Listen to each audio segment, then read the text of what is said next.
All right, guys, so we got this 45-inch Jenn Air downdraft cooktop. It's a gas cooktop.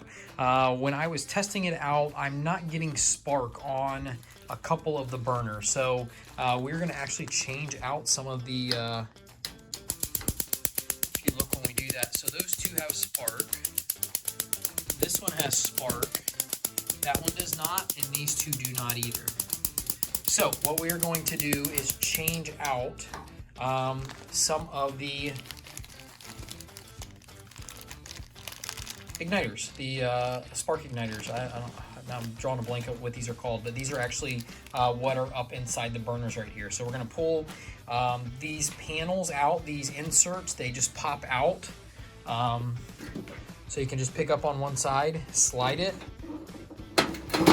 will come all the way out, and then we're going to throw them on the bench, and I'm going to actually pull them apart so we can put the new igniters in them.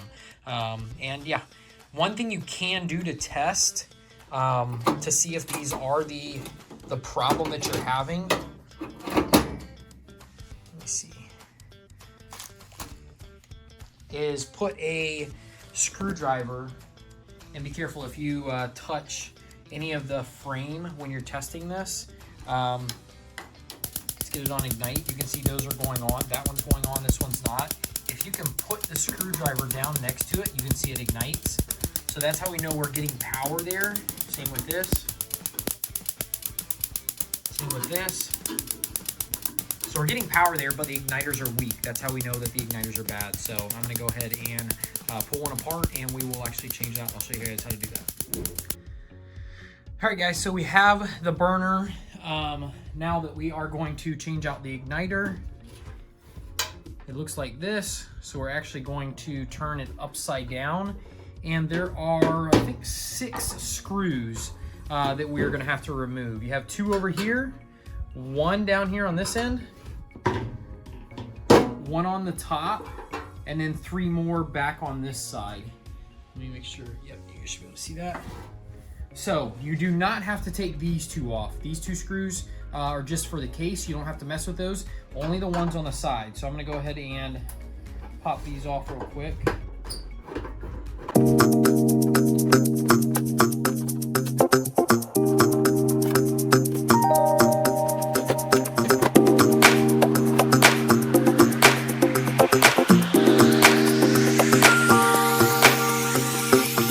All the screws are out of it. Let's go ahead and lift the top of it off. If you just lift the whole thing, we can pull this off and discard it for now. And this is what we're dealing with. This piece right here on the end, make sure that you can see it, will slide off. It'll slide out of these 2. This is where the gas comes in, those gas lines. So if you pull it a little bit like that, you can pop it off. But before we do that, because this is the wires for the igniter right here. You have 1 on each igniter. You have to pull those off. You can see that. Pull these off the ends of them, and you might have to get a little screwdriver and do it if it's too tight. So lift those up, slide the end cap off like that. Actually, this piece fell off right here, which it just goes up on there and sits on top. Oh, sorry, I got it backwards. Like that. So you can see both of those end caps. But these are the igniter pieces that slide in for the insert. Makes contact here. It goes through these wires into the igniter itself. So now that I have this all the way off, you can see we have the burners themselves. So on this model, to get these burners out, you just have to turn them, and I think I'm gonna do this one first. So if you just spin them a little bit, you can drop them all the way through like that, and then this one the same thing. Spin it, and it will drop all the way through. Actually, you know what, before we do that, I'm gonna do something different. So let's put it back in. Lift it back, spin it how it goes, and I'm going to disconnect the igniter first. While it's stable in here, sometimes that's a little bit easier. So I'm going to go ahead and unscrew the igniter.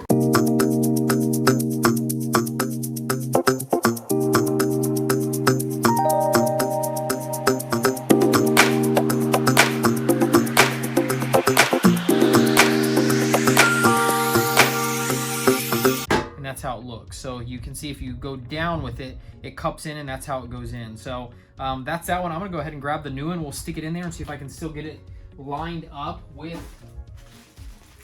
without removing the whole burner. So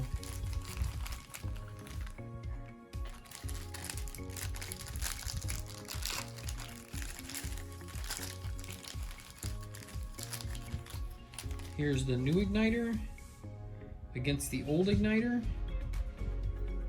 We're gonna put it in and see if I can get it lined up. It looks like it's lined up pretty good. You can always, we have it in there like that. I can always flip this up and take a look.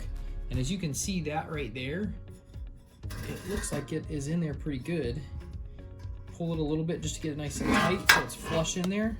Put that back down, and let's put the screws back in it.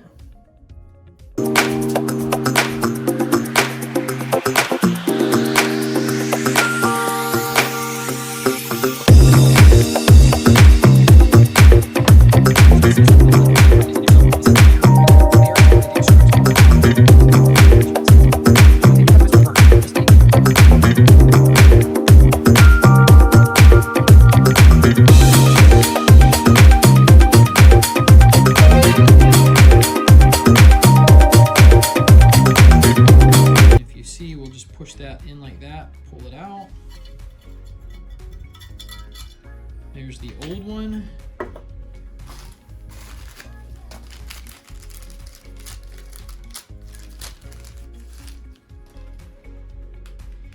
Here's the new one. See if you can put it in like this.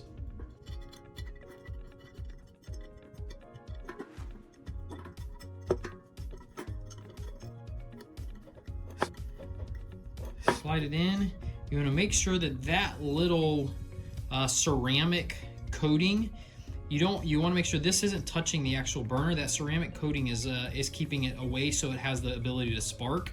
So you want to pull that through with your finger as far as you can, and when it's in the right spot, it should lay flush on this. So let's put it back down and see if we can put the screws back in it.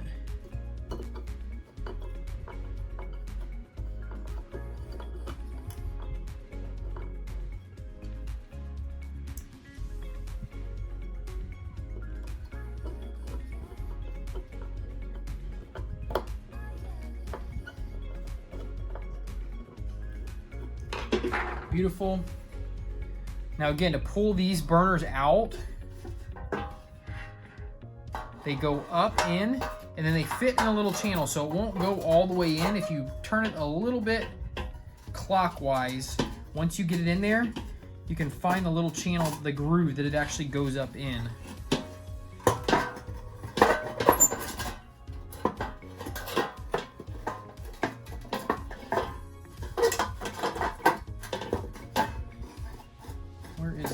There it is. So you can see once it finally pops in, you get it there, and then these have to be lined up right, so you just spin it counterclockwise, get those where they're lined up right, and then remember, this is the first piece that we're going to put back on is the end cap.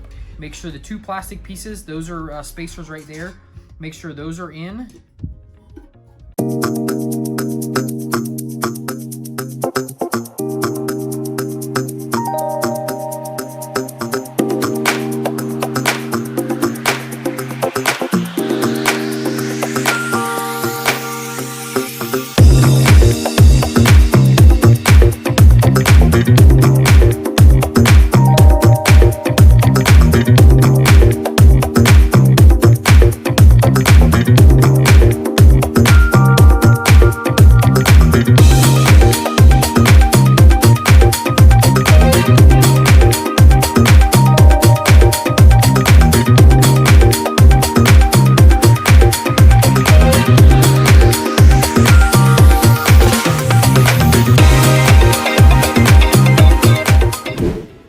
We're back in, and everything's back in. Let's see if they did work.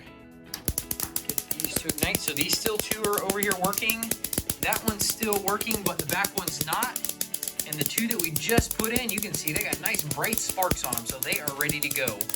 One thing I will note about this, Sometimes I've had an issue. Let me turn the sparks off. I have had an issue of it not exactly always fixing the problem with the igniter. And you can see those two metal pieces right here. This is what makes contact inside of this little ceramic socket. And I have had it where this has got bent out and it's not making good contact right there, that you need to pull this whole, if you can see there's a screw down here at the bottom. If you pull that screw off, you can slide the ceramic piece out and push the contacts back closer, so it makes a better contact with it when it goes in there. Because if you slide these out in and out a lot, it will cause the contact to get loose, and it might not have good connection for it to actually activate the sparks. So that's pretty much it. I'm gonna go ahead and take apart this last one, and I'll probably change both of these out. So we'll have four new sparks, and this one is just fine. So we'll have it just ready to go. And that's it. Hopefully that is helpful, guys, on how to change out the igniters on one of these Jenn Air cooktops.